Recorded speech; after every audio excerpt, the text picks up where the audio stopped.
Pembicaraan antara iman, kekristenan secara khusus dengan psikologi. Iya, ini sesuatu hal yang kita udah nggak bisa ibaratnya denied lah itu, atau nggak bisa hindari gitu. Ilmu psikologi ini dengan kita sebagai orang-orang percaya hidup zaman sekarang, seberapa penting sih orang-orang aware dengan kesehatan mental mereka masing-masing?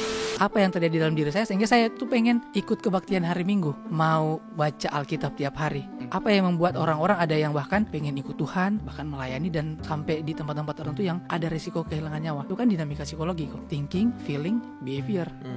Nah, psikologi kan salah satu yang bisa membuat orang ngerti, oh cara Tuhan kerja begini. Nah, cuma sekarang dipisahin gitu, seolah-olah psikologi dari dunia, dari setan, teologi itu dari Tuhan gitu. Tapi lu gimana bisa ngerti teologi gitu yang begitu baik gitu ya? Gak disebut di Alkitab ataupun di firman Tuhan tentang yang namanya mental health. Apa itu? Tentang psikologi dengan teologi atau ngefirman Tuhan dengan mental health gitu. Ada gak sih korelasi integrasinya buat kita bisa bertumbuh gitu?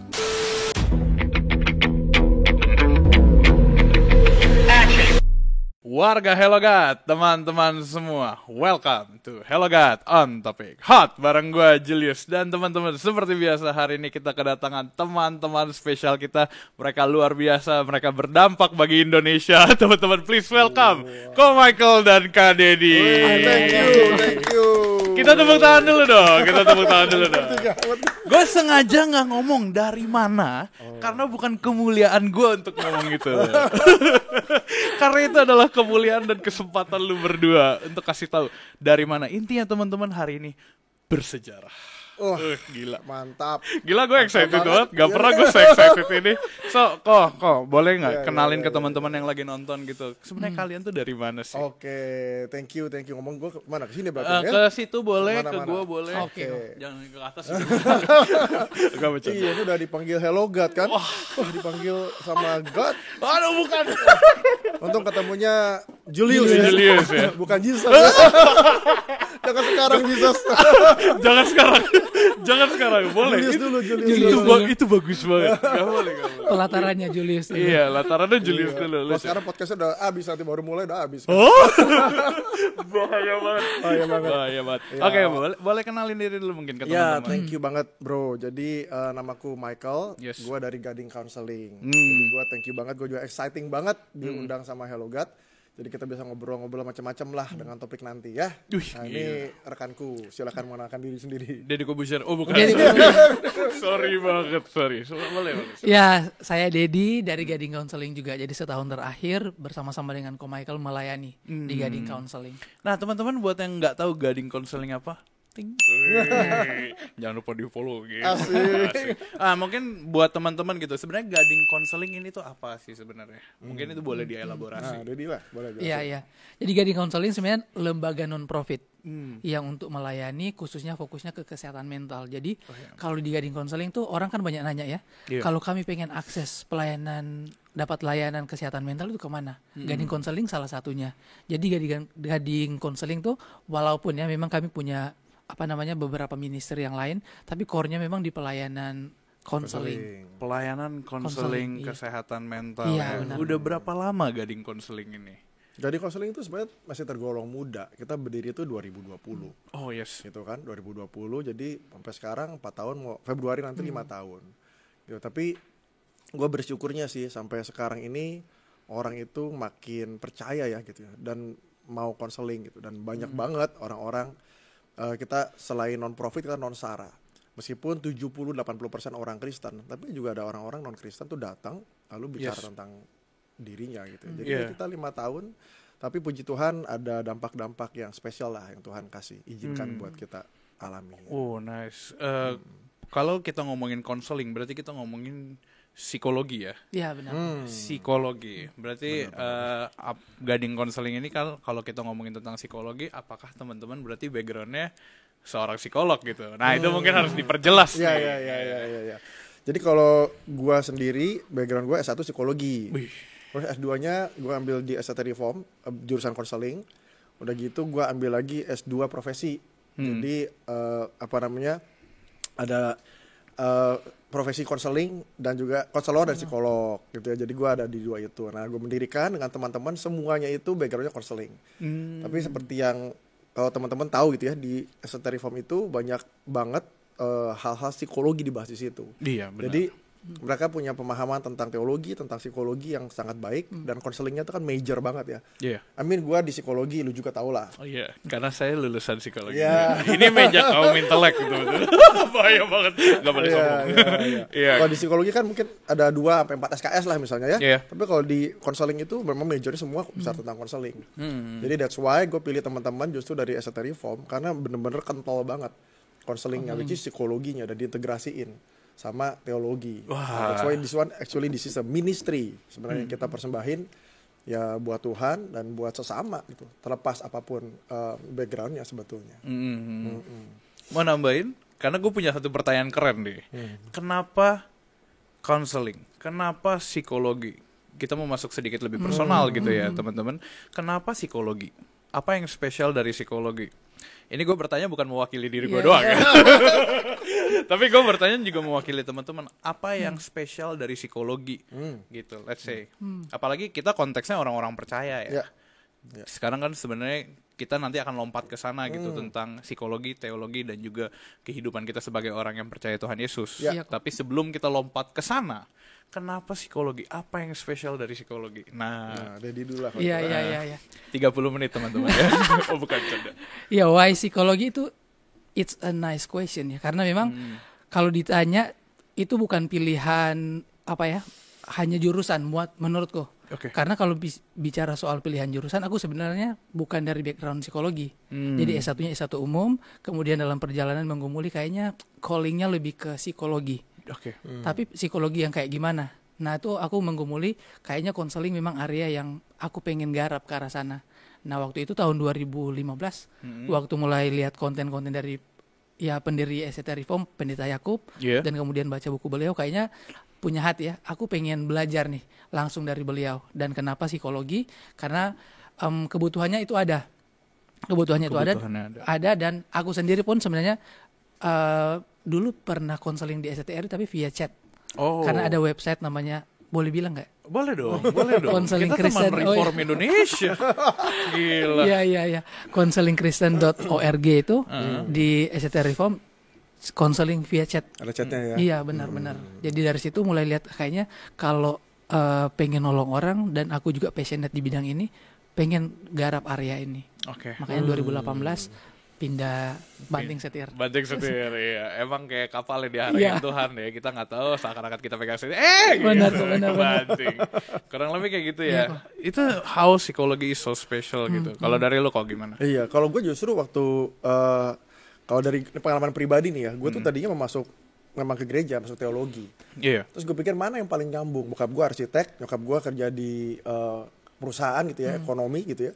Gue mikir mana yang paling nyambung. Wah, kalau arsitek terus ke gereja gitu, atau ekonomi ke gereja kok kayaknya kurang pas ya. Paling nyambung psikologi gitu. Lu mau mengasihi Tuhan dan sesama gitu ya. Actually ya psikologi paling nyambung. Dan lu ngerti tentang konstruk cara lu berpikir gitu kan, cara lu merasa konstruksi psikologisnya lah, kepribadian dan lain-lain. Itu kan memang paling kaya di psikologi. Jadi gue ngelihat psikologi itu nolongin gua atau nolongin kita bisa punya God awareness lebih better, self awareness lebih better, other awareness lebih better. Jadi itu ya the best buat gua bisa mengintegrasiin gimana gua nolong sesama gua gitu. Mau impacting di dalam dunia kekristenan dan juga di dalam dunia psikologi, ya lu sebenarnya mesti ngerti psikologi gitu, karena pasti kita punya keunikan macam-macam lah gitu kan. Lu ibadah di tempat manapun, lu suka model gimana, itu kan ada faktor psikologinya gitu. Iya benar banget. Jadi mesti ngerti justru psikologi supaya kita bisa nolong orang, kita punya iman lebih better gitu ya. Harus ngerti psikologi menurut gua. Oke, terima kasih teman-teman sudah nonton. Ada satu bagian keren gitu yang gua mind blown juga sedikit ketika gua denger kalau lu mengasihi Tuhan lu di teologi, lu mengasihi sesama di psikologi, terus gua kayak oh my god, bener banget lagi. Itu satu detail yang kayak seakan-akan kita jarang, karena psikologi is about helping people. Kan helping people, membantu orang. Nah sekarang kita masuk ke topik kita. Mungkin lebih tentang tadi lu sempat ngomong ya, integrasi psikologi dengan teologi. Sekarang kan kita tahu ya, zaman sudah berkembang, awareness mental health sudah tentang mental health issue udah lebih bagus, dan orang-orang sekarang lumayan sadar dengan apa yang disebut dengan mental health issue dan juga psikologi ya. Cuman kalau gue tarik nih ke dalam dunia gereja, dunia komunitas kita orang-orang percaya. Terkhusus kalau kita ngomongin mental health lah, ini kan sesuatu yang lumayan tricky. Sesuatu yang lumayan tricky karena gak disebut di Alkitab ataupun di firman Tuhan tentang yang namanya mental health. Apa itu? Kondisi jiwa yang aneh-aneh gitu. Apa itu mental health? Nih kalau gue boleh nanya nih tentang psikologi dengan teologi atau ngefirman Tuhan dengan mental health gitu. Ada nggak sih korelasi integrasinya buat kita bisa bertumbuh gitu? Ada dong. Gila pertanyaan gue ribet banget ya gitu. Tanyanya dalam gua. Sorry banget. Itu bukan gue yang ngomong. Bahasa simpelnya adalah apa hubungannya gitu. Bahasa simpelnya khususnya buat teman-teman yang mungkin masih belajar. Emang relate ya? Nah, gitu kayak gitu. Benar-benar. Lu mau siapa dulu yang jawab? Gua rasa ini pertanyaan Raja paling terakhir. sulit nih. Atau pion-pionnya. Dua-duanya beli waktu buat mikir. Iya. Oh, enggak. Bagus. Bagus. Ini podcast kita emang terjujur di Indonesia. Oke, karena itu kita coba surface level ya. Silakan. Kode di. Biar junior dulu. Iya. Iya, memang kalau bicara soal pengenalan akan Tuhan itu nggak bisa dilepaskan ya dari bagaimana kita berpikir, merasa, dan juga bertindak. Jadi 3 aspek itu pun sebenarnya dinamika psikologi. Kenapa saya misalnya mau baca Alkitab tiap hari? Apa dinamika yang sedang terjadi dalam diri saya sehingga saya itu pengen baca Alkitab? Itu kan dinamika psikologi. Apa yang terjadi dalam diri saya sehingga saya itu pengen ikut kebaktian hari Minggu? Itu kan dinamika psikologi. Apa yang membuat orang-orang ada yang bahkan pengen ikut Tuhan, bahkan melayani dan sampai di tempat-tempat tertentu yang ada resiko kehilangan nyawa. Itu kan dinamika psikologi kok. Iya. Thinking, feeling, behavior. Oh. Ya. Udah lama banget. Iya, Bagus iya. banget itu. Terus. Udah. Jadi kayak psikologi itu wadahnya ya, wadahnya kita buat bagaimana wadah ini menampung pengalaman-pengalaman yang spiritual dari Tuhan. Jadi kalau wadah ini kadang-kadang ada yang punya retakan kan banyak juga ya. Tapi kadang-kadang ada wadah ini juga wadah yang oke buat firman Tuhan itu jatuh di sana. Jadi kayak Yesus bilang firman Tuhan itu kalau jatuh di tanah yang subur dia bisa berbuah. Mungkin kalau psikologi firman Tuhan itu jatuh di wadah yang oke ya dia bisa berbuah dengan bagus. Tapi kalau ada wadah-wadah yang retak, punya bocoran-bocoran di mana-mana, jangan-jangan bocor lagi. Jadi benih-benihnya itu nggak tumbuh dengan oke. Tapi walaupun orang ini cinta Tuhan, benar-benar sayang Tuhan, pengen komitmen. Tapi ada retakan-retakan tertentu yang bikin dia sulit banget buat mengekspresikan kasih Tuhan itu dengan apa ya, leluasa. Itu dinamika psikologi sih kok. Itu bagus banget. Gua tambahin ya. Iya. Tadi nyambung dari Dedi. Waktu Anda 10 detik mulai dari sekarang. Oh, nah, bercanda. Waktunya atau Dedi bilang thinking, feeling, doing gitu ya. Memang di Alkitab nggak ditulis secara terang-terangan kesehatan mental atau psikologi begitu. Tapi kalau kita ngelihat dari thinking, feeling, doing gitu ya. Kayak misalnya contoh-contoh Alkitab lah gitu. Lu ngelihat Elia seberapa hebat sih gitu kan. Iya. Bunuh Nabi Baal, 450 Nabi Baal gitu kan. Terus dia berharap umat Israel bertobat, raja ratunya bertobat, itu kan Ahab, Jezebel, tapi ternyata enggak. Yang muncul apa? Kecewa dulu. Tapi udah kecewa muncul, dia marah gitu ya. Dia kesel gitu, dia bilang gue pengen mati rasanya gitu. Lalu dia pergi jauh gitu ya. Tinggalin bujangnya di Beersheba, pergi jauh, dia udah pengen mati. Itu sebetulnya udah gejala depresi gitu kan. Sampai akhirnya ke padang gurun memang pengen mati, benar-benar pengen mati. Amin, kalau lu cari keselamatan dari Israel pindah ke Yehuda udah aman tuh. Yeah. Tapi dia lebih lagi ke padang gurun, which is dia mau mati. Berarti ada namanya di situ ada gejolak psikologis tuh ya, thinking, feeling, doing-nya, yang kita bisa bilang dia ada depresinya gitu ya. Musa itu anxiety-nya tinggi men, gitu kan.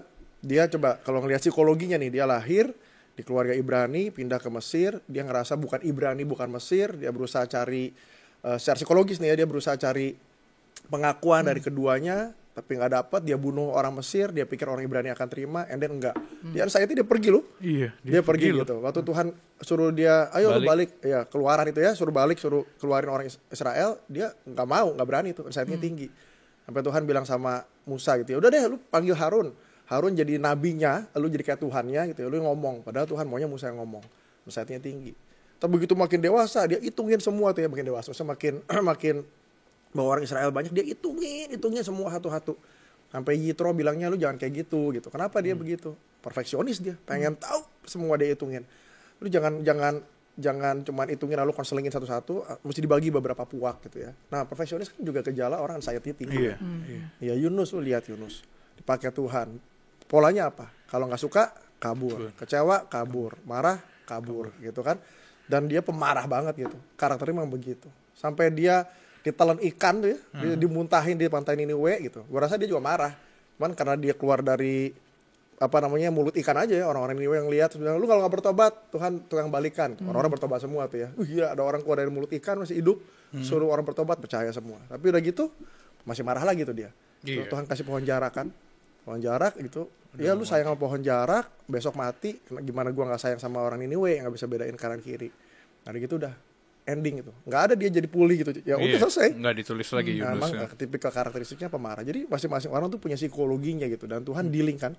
Tuhan dealing sama Elia, Tuhan dealing sama Musa, Tuhan dealing sama Yunus. Gitu. Tuhan very care sama psyche-nya people gitu, psikologinya people. Iya. Ya jadi menurut gua itu udah jelas banget dari zaman dulu psikologi itu udah bagian dari manusia gitu. Nah cuma sekarang dipisahin gitu, seolah-olah psikologi dari dunia, dari setan, teologi itu dari Tuhan gitu. Tapi lu gimana bisa ngerti teologi gitu yang begitu baik gitu ya, yang begitu besar gitu ya. Kalau nggak pakai bahasa apa istilahnya antropomorfistis gitu ya, Tuhan itu kan mengubah itu gitu ya, udah masuk ke dalam budaya. Nah psikologi kan salah satu yang bisa membuat orang ngerti, oh cara Tuhan kerja begini gitu. Oh cara Tuhan itu nolong manusia begini. Ada psikologinya sebenarnya. Jadi psikologi itu menolong banget gitu. Yang Dedi bilang itu kayak pot gitu ya, kerangka yang sehingga pada saat kita Tuhan kasih sesuatu di situ, iman kita bisa grow. Jadi psikologi orang semakin baik gitu ya, buat orang grow dalam iman tuh juga makin baik sebenarnya. Makanya orang Kristen kalau dia tolak psikologi sebenarnya rada-rada aneh sih. Karena itu bagian dari keseharian kita. Iya kan? Ya mungkin karena menurut gue sekarang lumayan digembar-gembor, tapi lumayan di misleading akhirnya. Ada ketawa karena relate. Di misleading maksudnya adalah yang seharusnya apa yang barusan lu ngomong itu adalah sesuatu yang baik, tapi akhirnya karena kita tidak mendapatkan pemahaman yang baik, orang-orang langsung ngerasa kayak ih apaan sih sesat gitu. Apalagi kalau gue psikologi gitu ya, kayak gambar Trisula. Salib di Trisula setan ya. Gak bisa nih. Gak bisa. Bahaya banget, itu lucu banget lagi. Bener, logo kita psikologi Trisula ya. Makanya berhubungan dengan itu sebenarnya apa yang lu jelasin tuh menurut gue udah keren banget. Itu udah merangkum apa sebenarnya koneksi atau pentingnya ilmu psikologi ini dengan kita sebagai orang-orang percaya hidup zaman sekarang. Cuman saat ini kalau kita ngomongin tentang praktisnya ya, seberapa penting sih orang-orang aware dengan kesehatan mental mereka masing-masing, itu satu. Yang kedua adalah gimana cara gue tahu kalau kondisi mental health gue itu gimana. Nah ini pertanyaan paling nih di zaman now. Itu gue ngerasa kayak sekarang digembar-gembor banget tadi gitu. Gue catat dulu, penting aware-nya sama kondisi. Iya, penting aware-nya sama gimana cara mereka tahu tentang kondisi mental mereka gitu. Udah dicatat tadi? Hafal. Itu gue bercanda, sorry banget gitu loh. Sorry banget. Nah mungkin kita bisa berangkat lagi dari situ. Siapa yang mau duluan? Ya boleh. Nanti at some point lu harus jawab duluan gitu. Boleh. Gue bercanda loh, tapi itu beneran. Gimana? Gimana pentingnya pertanyaan pertama ya kok tadi? Iya. Kalau penting, ya penting banget. Penting banget. Banget. Karena yang tadi aku nerusin statementnya Ko Michael tadi, waktu Tuhan Yesus itu lahir ke dunia kan proses inkarnasi itu, proses Tuhan itu masuk ke dalam dinamika realitas psikologis manusia sebenarnya. Yesus merasa yang kelihatan, Yesus menangis yang orang manusia bisa lihat. Begitu pula kita ya. Iya, begitu pula kita. Dan itu kan dinamika psikologi sebenarnya. Nah kalau penting banget, ya penting. Kalau Tuhan pun sampai inkarnasi itu mewujud di dalam bentuk manusia, merasa dan mengalami dinamika psikologi, manusia pun seharusnya sama, punya dinamika yang dihidupin. Jadi berrelasi dengan Tuhan itu dinamika yang kaya sih sebenarnya. Kadang-kadang kan orang punya stigma ya, kalau kenal Tuhan itu janganlah terlalu khawatir, janganlah banyak air mata. Padahal justru kalau kita itu kenal Tuhan dan ada dinamika yang harus menangis, ya menangis. Harus kecewa dengan Tuhan kadang-kadang ya misalnya. Ya kecewa itu is okay. Dan itu proses yang buat konteks iman itu jadi hadir. Kita itu bergumul, ya Tuhan, aku ini pengen cinta Engkau, tapi aku ada kecurigaan. Aku kadang-kadang marah kepada Engkau. Tolong buat hatiku ini dealing dengan Engkau. Itu kan dinamika psikologi kok. Iya. Tapi ada satu vulnerabilitas atau nggak kejujuran untuk ngomong ke Tuhan gitu ya. Kalau gue lagi gue lagi kesel, gue lagi marah, gue lagi kecewa. Benar. Tapi kan kadang nggak disebutin gitu ya. Mungkin pentingnya di sana. Iya, benar atau enggak? Benar. Wow. Okay. Sifat untuk terbuka, sifat untuk ngomong ke Tuhan. Vulnerability. Ya? Okay. Iya. Gue nyambung lagi nih. Iya. Tadi udah ngomong tentang inkarnasi, udah kayak Natal aja ya. Iya. Karena kita lagi di mempersiapkan diri Natal. By the way, gue nggak tahu nih ya ini bakal dipostingnya kapan. Tapi Oktober 2024, which is waktu kita ngomong sekarang berarti 2 bulan lalu, gitu ya. Itu aja kita ngelihat ya. Gue tuh waktu itu lagi mau bahas soal mental health and depression. Gitu di bulan Oktober 2024. Yes. Itu ada 4 kejadian suicide, gitu ya. Lo tahu kan? Gue tahu. Universitas pertama di sana. Ya, Surabaya, which is Kristen. Sebelumnya ada lagi ternyata setelah itu Surabaya juga Kristen. Begitu di Jakarta. Di Jakarta, tempat kita yang kita tahu. Iya. Ada. Setelah itu ada lagi gitu. Di Bandung. Di Bandung, dan kalau gitu berarti ada 5 gitu. Ada satu lagi di malah oh my God. Dia juga belajar teologi gitu. Jadi waktu astaga, Yesus, jadi gue baru inget ya. Iya, itu di Indonesia. Di luarnya banyak banget tuh anaknya Rick Warren gitu, kalau lu tahu Rick Warren gitu kan. Andrew Stockland pendeta gitu, sama satu lagi tuh Jared Wilson. Dia pendeta psikolog, maksudnya punya Anthem for Depression. Itu sebetulnya kita ngeliat tuh ya.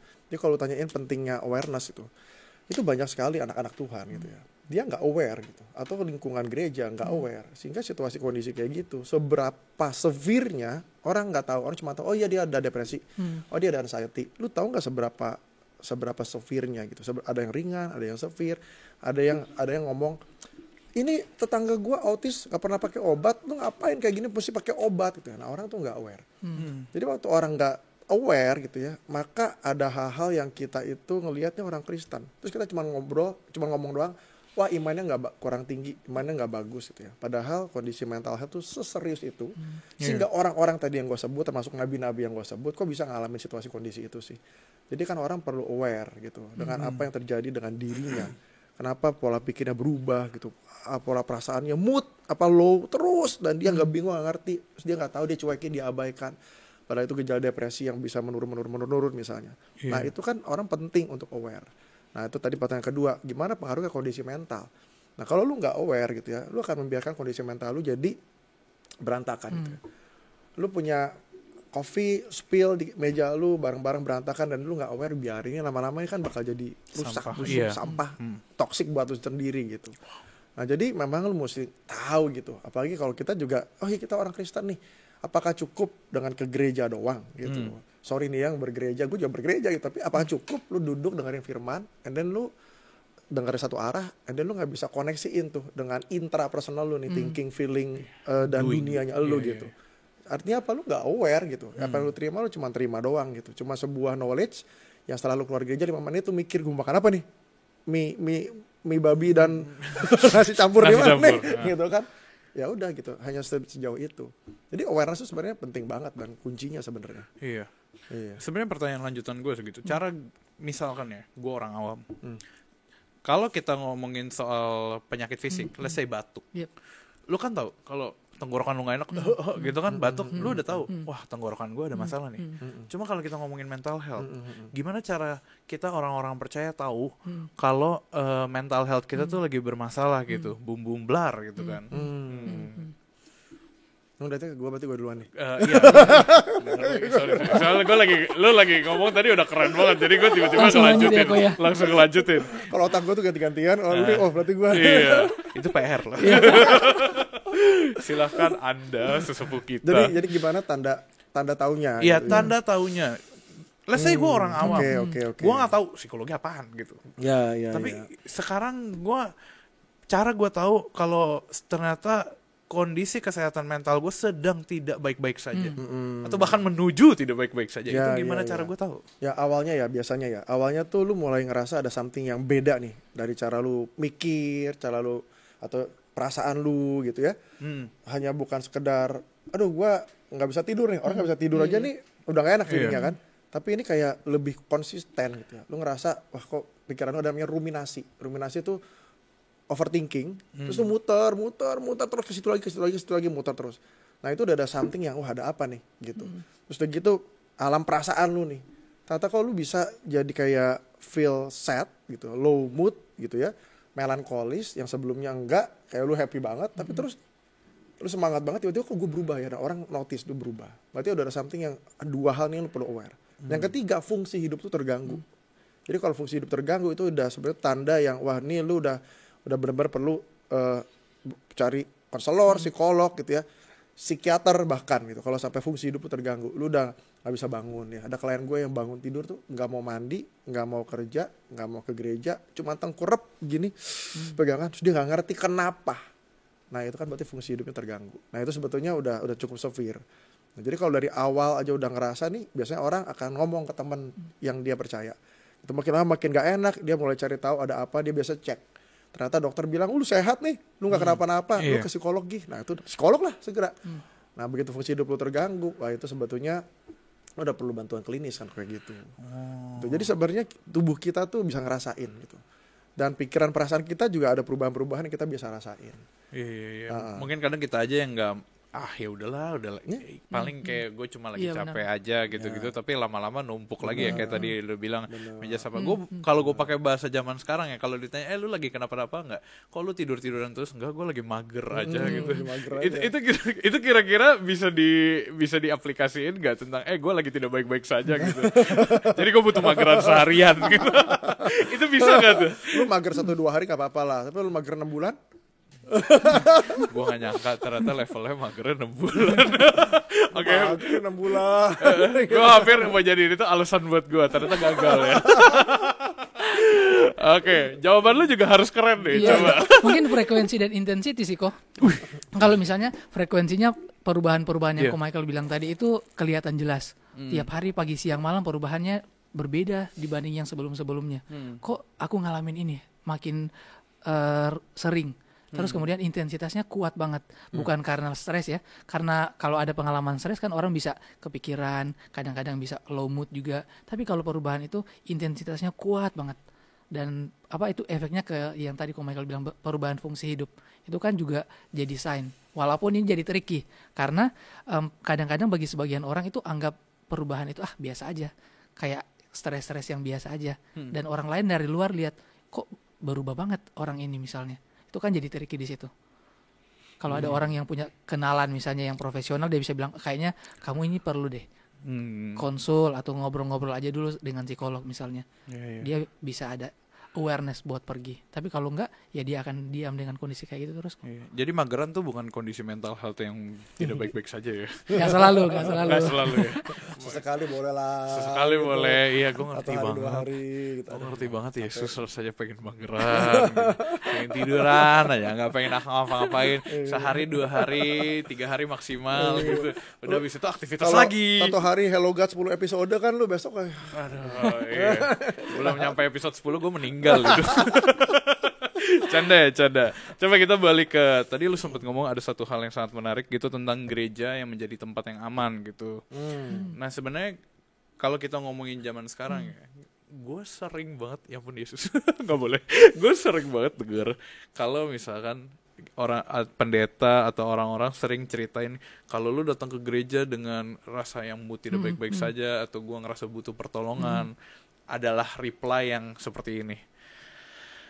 Lu kurang banyak doa sih, lu tidak dekat sama Tuhan sih.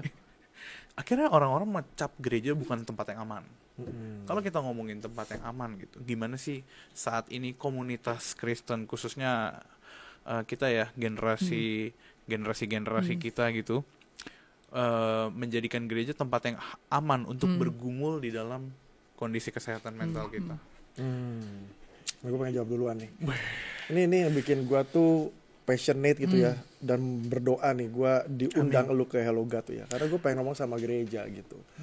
Maksudnya gereja yang kalau mau jadi tempat yang aman, dia tuh harus bisa melibatkan pelayanan konseling menjadi salah satu pelayanan integral bersama dengan pelayanan-pelayanan lainnya. Baik itu pendalaman Alkitab gitu, baik itu pemuritan, baik itu kelompok sel misalnya, ataupun hal-hal apapun itu ya, yang bentuknya kelas gitu ya, tapi makin kecil kelompok gitu ya, perlu ada pelayanan individual yang benar-benar bisa ngerti jemaat gitu ya, satu persatu, supaya jemaat itu bisa ditanganin benar-benar secara spesifik sesuai dengan kebutuhan mereka gitu. Nah sayangnya itu nggak gampang gitu. Konseling itu bukan kayak kita ngobrol di warung kopi gitu loh bro, di kafe gitu. Atau nggak di podcast gitu. Atau di podcast, di podcast aja sebenarnya lu perlu skill tertentu kan. Gak semua orang kayak lu, sehebat lu gitu. Menurut gua lu hebat sih, seriously gitu ya. Itu Yesus. Itu Yesus. Ya ngomong bukan gua. Lu bukan Julius. Mencuri Yesus kemuliaan. dalam Julius gitu ya. Betul. Nah sama dalam konseling tuh perlu skills.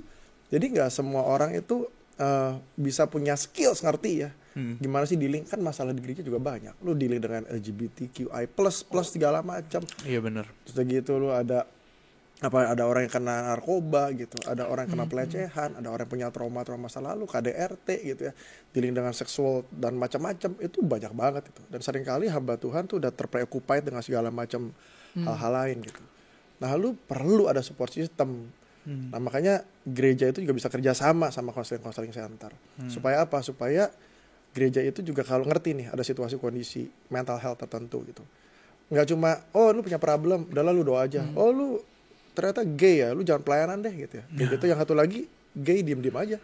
Tetap aja pelayanan gitu ya. Nah itu lu nggak ngerti gimana cara handle-nya gitu kan. Jadi gue tuh berharap banget gereja tuh benar-benar terbuka sama konseling. Karena itu kondisi yang real, dealing sama mental health jemaat gitu kan.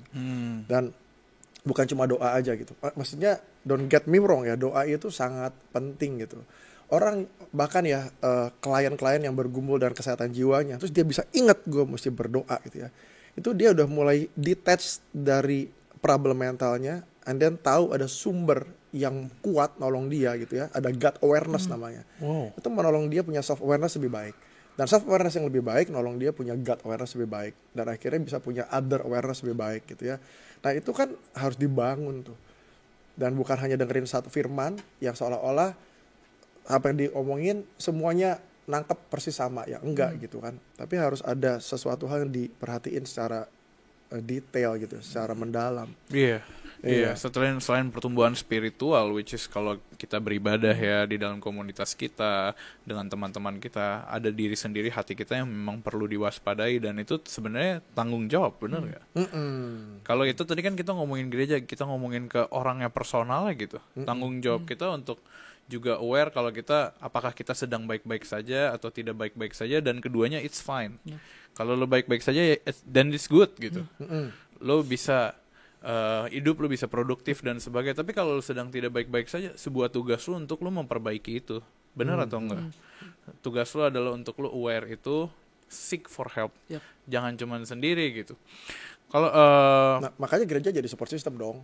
Kadang kan lu bisa nggak aware kan. Tapi kalau gereja jadi support system, nah makanya kayak kita juga ada namanya pelatihan buat orang-orang setidaknya tuh kayak psychological first aid gitu loh. Lu kalau punya teman lu kayak gitu, lu jangan cuma ngomong udahlah, tahan lah, nggak apa-apa. Kita doa. Oh, percaya deh Tuhan pasti tolong lu gitu. Udah pull yourself together man, nggak gitu. Ada cara yang lu bisa bantu dengan lebih efektif ya buat teman lu gitu. Nah jadi orang-orang mesti belajar sebetulnya skill-skill konseling tertentu untuk nolong support satu sama lain. Nggak cuma buka Alkitab lalu ini salah, ini benar, ini dosa, ini enggak gitu ya. Tapi bisa berempati gitu, merefleksikan perasaan gitu kan. Itu kan sebenarnya skills yang orang-orang Kristen bisa pelajari untuk jadi support system dan yang lainnya. Makanya pelayanan konseling jadi penting sebetulnya. Nah, pelayanan konseling nih teman-teman sebenarnya jangan susah nyarinya gitu. Paling dekat ada Gading Konseling. Teman-teman bisa langsung kontak. Nggak, ini beneran, bukan cuma promosi, kita mempromosikan bantuan. Kita mempromosikan apa yang Tuhan udah taruh gitu. Gila, pelayanan mereka berdua adalah salah satu orang tersibuk di Indonesia tuh. Enggak tersibuk tuh maksudnya karena ibarat kayak lu cuma punya jatah bantuan 5, terus yang datang 7.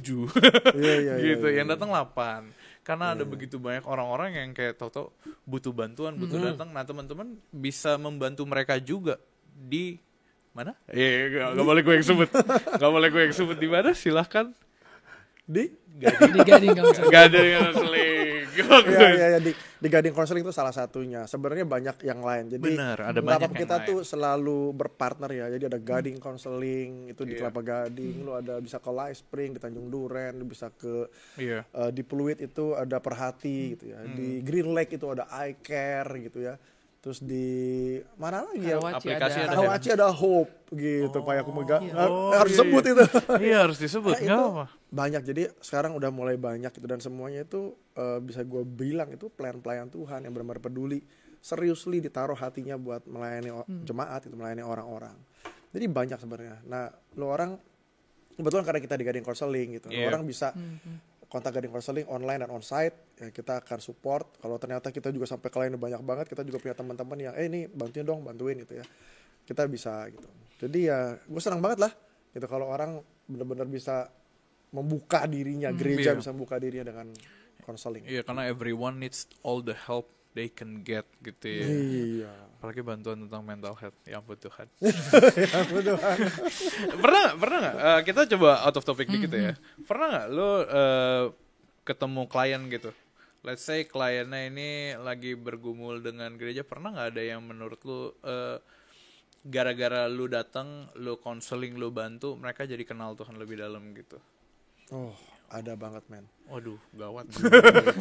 Itu sih, iya, gue pernah datang ya orang gay, benci Kristen, udah gitu ateis, Wow. gitu. Terus dia juga sering ngalamin dijudge gitu kan. Jadi pas datang itu, iya kita udah ngobrol panjang lebar, dan dia tahu gitu. Oke, gue Kristen gitu, gue straight, gue menikah, punya anak gitu ya. Terus belief system gue gitu, bukan yang oke, lu kalau gay just go for it gitu ya, bukan begitu. Terus gue tanya, lu dengan tahu perbedaan kayak gini gimana? Terus dia tiba-tiba bilang kayak, pengalaman gue konseling sama lu, gue kenal lu, kok gue rasa lu beda ya gitu. Jadi so what do you think, gue tanya, bisa gak kita get along dengan all the differences gitu kan. I mean orang homo misalnya, nggak semua homogen gitu kan, punya pemikiran beda-beda gitu. Dan and then gue malah juga different. Ternyata dia bilang, oh oke, bisa gitu ya. Nah sampai satu titik itu kita ngobrol panjang lebar, akhirnya dia bisa, oke, gue pengen coba ke gereja. Nah gue cari gereja yang quote unquote lebih siap, nggak alergi dan lebih open. Oke, gue pengen tahu. Dan dia datang ke situ, dia ibadah di situ beberapa kali. Nah buat gue ya meskipun gue nggak ngelihat apakah kedepannya tiba-tiba imannya bertumbuh berubah, wah jadi cerita yang heboh kesaksian gitu ya, itu cuma di tempat lain lah ya, tapi dinamika psikologinya itu luar biasa gitu. Dan buat gua dia bisa hal seperti itu ada perubahan-perubahan signifikan yang pelan-pelan thinking, feeling, doingnya tuh berubah dari counseling. Nah itu buat gua precious banget gitu. Nah counseling itu beda lah, nggak kayak lu misalnya dengar motivator itu wah cepat gitu ya, atau training tertentu. Konseling itu lama sebetulnya. Proses. Tapi lu sedang nurturing gitu, kayak tanaman yang lu di nurture lama-kelamaan ya berakar kuat gitu ya, bisa bertumbuh, bisa berbuah gitu. Nah, jadi ya value-nya tuh itu gimana jemaat bisa grow. Nah, kita nurturing gitu. Nah, sedikit out of topic juga ya. Gue pernah iseng-iseng ya gue ngitung ya. Gue ngelayanin berapa orang ya gitu ya. Waktu itu 10 tahun. Gue hitung. Ternyata gue ngelayanin 3.000 orang. Terus gue mikir, gila, gue kalau mau ngelayanin jemaat nih, gereja, gue lebih tuh ya, ngelayanin 3.000 orang, gue perlu 10 tahun, men. Nggak bisa sendiri gue. Sedangkan Jakarta berapa banyak, Indonesia berapa banyak gitu. 10 tahun gue tangani satu persatu ya. Kalau lu punya jemaat 3.000, tangan satu persatu, dan pertemuannya lebih dari satu ya, terus berapa kali, itu 3.000 orang, 10 tahun. Berarti gue bilang, wah ini gila, ini kurang banget, dan ini penting banget. Dan orang mesti ready, mesti siap. Karena ke depan dealing dengan kesehatan mental, apalagi Gen Z sekarang nih ya. Ke next topic tuh kita bahas Gen Z. Itu juga dealingnya dengan ini gak gampang. Orang tua kewalahan, guru kewalahan, hamba Tuhan kewalahan, ya kan. Jadi kayak oke nih kita udah mesti bangun, terus gitu mulai mengintegrasikan pelayanan ini. Gitu. Terus kita pakai ini sebagai alat yang Tuhan juga pakai gitu, sebagai pelayanan integral di dalam gereja. Gitu. Nah jadi gue bersyukur banget lah, kita bisa ngomongin ini gitu ya. Gue berharap banyak gereja yang juga terbuka gitu. Lalu udah gitu percayalah sama orang-orang yang benar-benar caring sama orang lain untuk bisa mempertumbuhkan iman mereka juga gitu kan. Itulah bro. Semakin butuh pekerja. Iya. Jadi tertarik S2. Ada muda menguning. Tolong lanjutin S2-nya bro. Podcast boleh jalan terus. Podcast boleh jalan, S2 harus dilanjutkan gitu ya, bagus. Nggak lah, gue percaya ada banyak teman-teman yang lagi saat ini juga semakin tertarik dengan dunia psikologi. Gue salah satunya. Anyway, sedikit cerita. Jadi malu. Cerita dong. Dulu tuh gue mau masuk teologi. Oh. Tapi ketawa lagi. Gue mau masuk teologi kan. Terus habis itu gue konsul tuh sama semua HT. Bilang udah lu uji dulu kuliah kan. Sama kayak gue loh. Tapi akhirnya gue mau coba teologi, nggak jadi. Udah lu uji dulu, masuknya kemana yang paling dekat sama teologi? Psikologi. Sama kayak gue persis. Nah pas. Salaman dulu dong kita. Petnya bisa sama nanti. Petnya bisa sama. Nanti abis ini ikutin jejak gue ya. Aduh. Takut iya, karena waktu itu kan kalau kita tes bakat minat si Holland. iya, gue lupa pokoknya waktu itu zaman dipakai sekolah-sekolah, gue nggak tahu masih relevan nggak zaman sekarang. Atau nah itu keluar pengkerja rohani, pendeta, psikolog. Iya, sama kayak gue nih jangan. Pas banget. Ternyata gue punya karunianya guys. Canda ya guys, bahaya banget nih guys. Bagus dong, di sini lu ngomong, di ruang konseling lu dengar. Nah, benar. Balance kan? Balance kurang ajar lagi. Gue semakin takut nih. Udah ya, kita selesai aja ya teman-teman. Thank you loh udah nonton. Terutama buat teman-teman canda. Nggak, cuma mungkin kita lompat balik ke topik nih. Sebelum nanti gue semakin merasa bersalah. Lebih kita balik ke topik paling ya tentang mental health. Ada banyak sekarang saat ini teman-teman yang bergumul. Ada banyak saat ini teman-teman yang kayak mereka mungkin merasa mereka lagi sedang tidak baik-baik saja, atau mereka merasa tidak baik-baik saja dipaksakan juga bisa. Cuman let's say kita lagi ngomong ke teman-teman yang benar-benar need help. First help, kalau tadi kita kan sempat ngomongin first aid kalau lu punya teman yang lagi bergumul mental health. Nah sekarang buat teman-teman yang emang lagi bergumul mental health, pertolongan pertamanya itu apa? Let's say paling simpel contoh yang bisa gue kasih adalah kalau lu lagi batuk, pertolongan pertama lu minum. Lu lagi flu, pertolongan pertama lu minum tolak angin gitu misalkan. Tapi kalau lagi di dalam kondisi mental yang sedang tidak baik-baik saja, pertolongan pertamanya lu ngapain? Bum belar banget tuh. Gading konseling, halo. Bagus, chemistry kita udah lumayan dapet. Udah bagus tuh. Dari Hello Gading. Dilanjutin ya. Goding. Iya. Jangan sampai pas udah halo Gading konseling, maaf kami lagi banyak klien. Enggak. Jelek banget, maaf bercanda. Lu butuh cabang ketiga kayaknya. Waduh, cabang ketiga. Ya mungkin kayak gitu sih kurang lebih. Kepada teman-teman yang lagi Dedi biar ngomong dulu. Oh iya bener, gue sampai lupa loh. Jadi soalnya lu udah ngeliatin Dedi. Iya, karena Udah kasih kode. Iya, gue udah kasih kode. Tolong lu. Gitu. Ya untuk First aid. Iya, first aid itu kadang-kadang ya bagi sebagian orang yang dibutuhin di awal-awal, sekedar didengar itu lumayan signifikan sih kok. Sekedar didengar. Lagi mumet, banyak hal yang lagi kusut di kepala, kusut di hati, pengen ditumpahin, sekedar didengar itu udah lumayan menolong, lumayan ya. Kalau untuk proses penyembuhan misalnya, kalau orang udah klinis ya mau nggak mau mesti minum obat. Itu jadi sarana yang signifikan buat dia itu bisa pulih.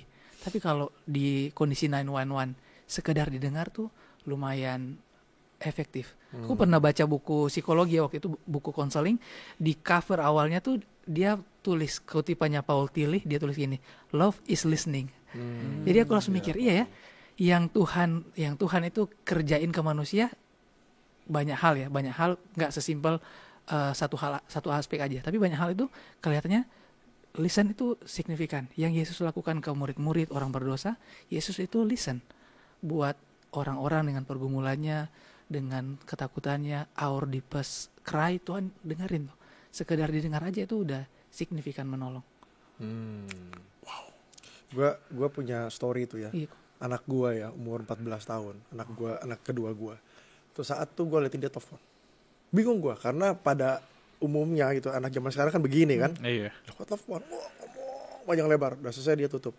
Dad, I think I want to be like you deh gitu. Loh kenapa nih gitu? Ya gue tuh seneng bantuin temen gue gitu. Temen gue curhat, gue dengerin tuh sampai malam gitu. Wih senang juga gue kan, wah anak gue mau ikut jejak gue nih gitu. Terus gue bilang actually you know apa yang lo lakuin sebenarnya yang membuat lo happy dan nolong orang dan lo ngerasa senang. Tadi gue lihat lo, gue dengerin lo. And lo actually lo listen. Lo listen teman lo dan lo respon dari apa yang lo ngomongin gitu. Kayak kita ngobrol nih, gue ngerasa banget lu listen gitu, lu gak perlu materi-materi yang gimana, lu listen omongan gue, lu iniin. Itu kan tektokannya enak gitu ya. Jadi listen itu sesuatu hal yang bisa nolong banget pertama-tama. Dan listen tuh listen yang mindful, yang serius, yang aktif, yang sungguh-sungguh, bukan cuma oh ya ngomong-ngomong gue biasa ya bener-bener gitu. Jadi lu ada problem apa, and then I want to listen to you gitu ya. Itu sebetulnya sesuatu hal yang udah nolong banget awal-awal. Tapi di sisi lain, counseling juga itu bagian dari first aid sebetulnya. Jadi konseling itu buat orang yang normal dan punya masalah. Nah cuman orang kan seringkali ya kalau beban gue ringan ya gue ngomong sama teman gue. Tapi kalau masih ada gimana? Ya lu telepon konseling. Gue mau konseling dong, gue mau ngomong. Itu bukan untuk orang gila gitu. Kalau orang bilang luar gitu, atau orang sakit jiwa. Justru konseling itu buat orang yang normal dan punya masalah. I mean kalau gue punya masalah, gue taruh nih ini masalah gue nih. Tolong dong bro, gimana ya masalah gue? Kita bisa ngomongin gitu. Nah itu salah satu hal first aid juga sebetulnya. Tapi as a friend atau as a colleagues or family gitu ya, belajar listen dengan baik, artinya nggak dijudge gitu ya. Listen nggak judgmental gitu ya. Dan juga ya apa ya mungkin gimana ya kita bisa ngerasa di listen ya waktu kita tuh bisa ditangkap perasaannya. Nah itu udah nice sebetulnya kalau orang bisa kayak gitu. Good. Wow. Sesimpel itu sebenarnya ya. Kalau lu lagi merasa lu tidak baik-baik saja, ngomong, lu keluarin tuh emosi, lalu perkataan, tapi masalahnya adalah lu ketemu orang yang mau dengerin. Bener. Oh itu masalah juga tuh. Kalau ada orang yang lu ketemu tapi dia nggak mau dengerin, ibarat kayak lu ngomong sama tembok aja kelar. Benar. Tapi kan lu butuh orang yang dengerin, orang yang bisa meresponi, orang yang bisa menerima apa yang lu keluarkan. Itu mungkin pertolongan paling pertama. Pertolongan paling keduanya ke gading konseling. Habis itu, sebelum masuk gading konseling tapi doa dulu, Tuhan tolong aku mau sembuh. Engkau boleh kirimkan gading konseling. Nah aku datang. Wah, di promo kita senang banget. Iya. Tapi kalau rumahnya jauh, boleh mungkin online, telepon gitu kan. Boleh. Gue suka banget dengan bagaimana lo tadi ngomong gereja tuh harus memiliki satu pelayanan integral. Integral tuh maksudnya pelayanan khusus ya, pelayanan khusus apalagi di dalam dunia konseling dengan tujuan untuk membantu pribadi-pribadi. Karena kita ngomongin psikologi, ya kita bisa ngomongin couple, kita bisa ngomongin family, tapi kan psikologi tentang diri lu, satu manusia. Dan you never know how much berharganya kita satu individu ini gitu. You never know betapa butuh pentingnya satu individu ini untuk mencapai well-being yang baik, untuk mencapai kondisi yang baik. Dan itu harus teman-teman mulai dari hargai sendiri terlebih dahulu. Baru kita atau orang-orang bisa bantu. Mungkin kayak gitu. Cuman kalau gue boleh lompat gitu ke message gitu ya, ada gak satu pesan dari lu berdua gitu buat para penonton kita yang sangat diverse ini? Khususnya gue ngerasa ini adalah pertama kali di dalam sejarah podcast kita Hello God on Topic benar-benar berdiri seorang pendeta, pastor dan juga psikolog. Orang-orang yang benar-benar melayani di dua tanah ini yang benar-benar punya hati gitu. Dan benar-benar punya skillnya, punya ceritanya. This is the first time actually, makanya gue cukup excited. Biasa gue doang, tapi itu aja sarjana. Ada nggak message buat teman-teman gitu tentang topik kita hari ini? Actually ya, buat gue personally ya, gue diundang lu itu satu milestone bahwa kita bisa mengintegrasikan. Lu bicara tentang iman Kristen, teologi segala macam. Gue juga di bidang psikologi, lalu kita ketemu nih ya. Ini tanda kita tuh ngeblend nih, integrasi gitu ya. Dan lu punya influence yang gede banget gitu. Nah sama gitu, gue tuh berharap message-nya sama gitu. Orang tuh ngelihat kita ya untuk bisa bicara bareng, integrasiin pembicaraan antara iman, kekristenan secara khusus dengan psikologi. Ya ini sesuatu hal yang kita udah nggak bisa ibaratnya deny lah itu, atau nggak bisa hindari gitu. Memang ke depan itu kita harus mengintegrasikan gitu dari pengalaman iman kita itu ya. Kalau lu punya pengalaman kemenangan iman ya, lu belajar untuk mengintegrasikan. Integrasikan bukan hanya melulu teologi dengan psikologi. Banyak hal yang kita mau gabungkan gitu. Artinya dengan filter juga yang baik gitu ya. Iya. Tapi secara khususnya dalam iman, psikologi gitu, kekristenan dengan teologi dan psikologi, ya kita ayo berjalan bersama, berbarengan gitu ya, supaya kita tuh benar-benar bertumbuh. Itu baik spirit kita ya, dan juga termasuk di dalamnya manifestasi tubuh kita, itu jiwa kita gitu ya. Itu bisa sama-sama bertumbuh. Jadi kayak tadi lu bilang, jadi pribadi yang ini bukan hanya sehat, tapi kita kan tuh impacting ya. Kadang gue ngomong gini, ini lu tahu ini ngomong soal family nih ya. Yeah. Gue bilang oke, lu orang tua berdua berantem, sibuk gitu ya, dan ada problem itu. Iblis tuh mau ngancurin keluarga ya. Tapi mungkin objeknya bukan lu nih. Tapi siapa? Anak lu. Karena lu udah jalanin hidup lu begitu, tapi anak lu masih punya masa depan. Dan supaya anak lu gak punya masa depan yang baik gitu ya, ini dihancurin nih strukturnya. Nah artinya apa? 1% itu penting gitu. Dan orang-orang lain tuh bagian dari strukturnya juga, termasuk gereja. Waktu kita concern gitu ya, untuk setiap orang perlu bertumbuh dengan baik gitu ya. Imannya, kesehatan mentalnya, jiwanya gitu ya. Maka dia akan jadi orang yang impacting gitu loh, Julius gitu. Kayak lu bisa impacting hari ini, pasti ada orang-orang yang invest begitu banyak dalam hidup lu juga gitu. So bener yang lu bilang. Ya ayo gitu kita mulai perhatiin ya kesehatan jiwa gitu, mental di dalam pelayanan kita gitu. Itu sangat baik lah dan inline dengan iman kekristenan. Inline. Nah. Gila, bum belar banget itu, keren deh. Pesan-pesan terakhir silahkan. Anda memiliki tanggung jawab yang sangat besar. Pesan-pesan terakhir. Kemana nih bro? Bahaya banget.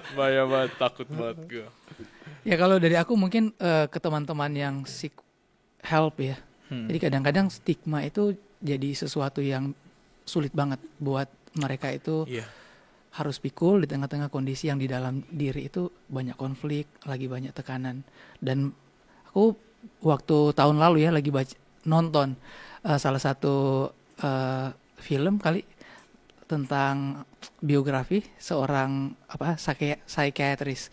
Jadi diwawancara namanya Stutz, Bill Stutz. Iya. Diwawancara terus dia, karena sutradaranya ini kliennya dia pengen dengar pengalamannya Stutz, dan waktu mereka jalan ngobrol-ngobrol, Bill Stutz bilang kayak gini, you can't move forward without being vulnerable.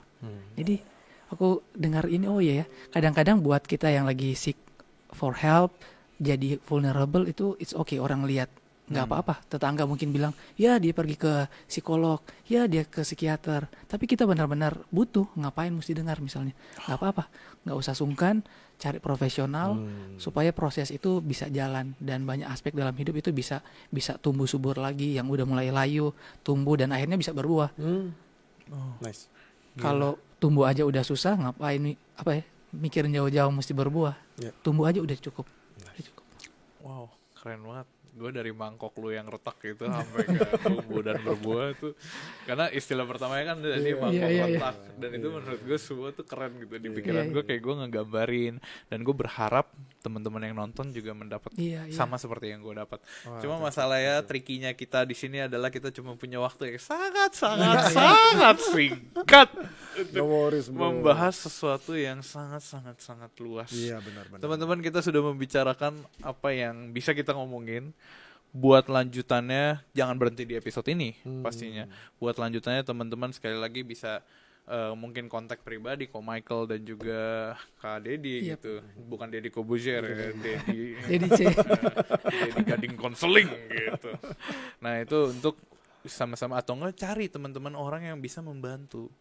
Cari orang-orang yang bisa, kalau gue being vulnerable, mereka enggak step you in the back, tapi mereka justru bantu. Oh, gue ngerti dia mau dengerin dan sebagainya. Benar-benar surface level, benar-benar permukaan, tapi kita berharap dari permukaan ini kayak benih yang ditaruh di tanah di bagian atas. Terus nanti bisa mengakar dan sebagainya, dan bertumbuh. Benar-benar menjadi pohon yang mengubah dunia. Mantap. Gila. Kurang lebih itu pembicaraan kita hari ini. Thank you loh teman-teman dari Gading Konseling. Justru dari tadi Ko Michael muji-muji, gue seneng banget diundang. Salah kok. Salah ya? Salah. Kenapa salah? Karena gue yang terlampau seneng. Gue yang terlampau seneng lu mau dan bisa datang hari ini ke tempat ini. Gue rasa kursi itu dianugerahi dengan begitu banyak kuasa. Wah, gila sama-sama lah. Thank you. Tapi kursi lu gue ganti-ganti soalnya. Soalnya waktu itu kan pernah yang biru terus yang mana. Kalau kursi ini gak pernah diganti, ketahuan kok. Canda. So teman-teman, kita minta tolong dukungannya buat selalu follow dan dukung pelayanan dari teman-teman Gading Counseling. Tadi lu sempat mention di awal kalau itu adalah non-profit. Iya. Karena itu benar-benar kita fokus on the goal ya, bantu orang, Iya, helping ministry people. ya, Dan gua rasa semua biro psikologi itu mengarahnya ke sana untuk menjadikan setiap orang menemukan well-beingnya masing-masing. Ya. Gitu. Jangan lupa teman-teman dukung selalu. Jangan lupa kalau teman-teman butuh didukung, datang ke mereka. Bukan cuma dukung doang. Dan kita juga minta tolong teman-teman buat follow sosial media Hello God, ada di Instagram, TikTok, YouTube. Teman-teman bisa nonton dan dengerin ini di Spotify dan Noise. Dan teman-teman kita minta tolong download aplikasi kita, ada di App Store dan Play Store. Kalau teman-teman bergumul, kita refer ke teman-teman Gading Counseling nanti. Siap. Karena kita tidak seprofesional itu, saya masih sarjana. Mengecewakan. Kurang lebih thank you Ko Michael, Ko Daddy for today. Dan thank you teman-teman semua for watching Hello God on Topic, where Hello God will always be on topic. God bless you teman-teman semua. Stay connected with Hello God. Pak Yakub kapan datang Pak? Oh sorry, Pak Yuso kapan datang Pak?